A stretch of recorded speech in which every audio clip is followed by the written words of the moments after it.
கர்த்தருக்கு மகிமை உண்டாவதாக. தியானத்திற்காக 2 ராஜாக்கள் 5ஆம் அதிகாரம் 14 முதல் 17வது வசனம். அப்பொழுது அவன் இறங்கி தேவனுடைய மனுஷன் வார்த்தையின்படியே யோர்தானில் 7 தரம் முழுகின போது அவன் மாம்சம் ஒரு சிறு பிள்ளையின் மாம்சத்தை போல மாறி அவன் சுத்தமானான்.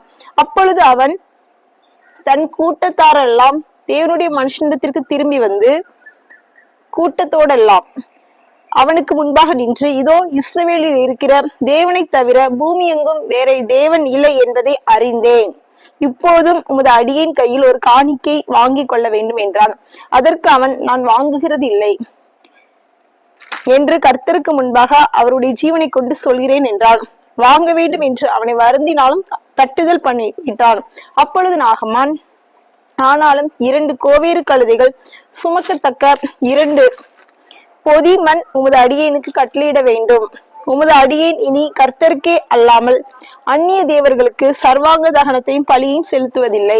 அதாவது நாகமான் அப்படிங்கிற ஒருவர், தேவனை அறியாதவர், குஷ்டரோகத்தால கஷ்டப்பட்டு இருக்காரு. அப்பொழுது அவங்க வீட்டுல வேலை பார்க்குற ஒரு பெண் சொல்றாங்க, இந்த மாதிரி எலிசாங்கிற ஒரு தீர்க்கதரிசி இருக்காரு, அவர்கிட்ட போய் நீங்க பிரேயர் பண்ணுங்க, உங்களுக்கு அந்த குஷ்டரோகம் சரியாயிரும். உடனே நாகமானும் போறாரு.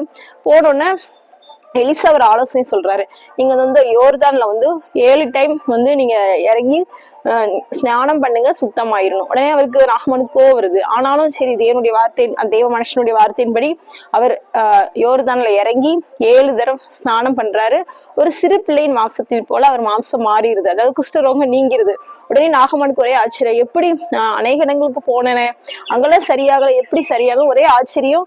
கர்த்தர் மேல் அவருக்கு நம்பிக்கை வந்தது. அதனாலதான் அவர் சொல்றாரு, கர்த்தரே தேவன் என்று நான் அறிந்து கொண்டேன், இனி அந்நிய தேவர்களுக்கு நான் பலி செலுத்த மாட்டேன். அவர் ஒரு தீர்மானம் எடுக்கிறார். கர்த்தர் உங்களை ஆசீர்வதிப்பாராக. ஆமேன்.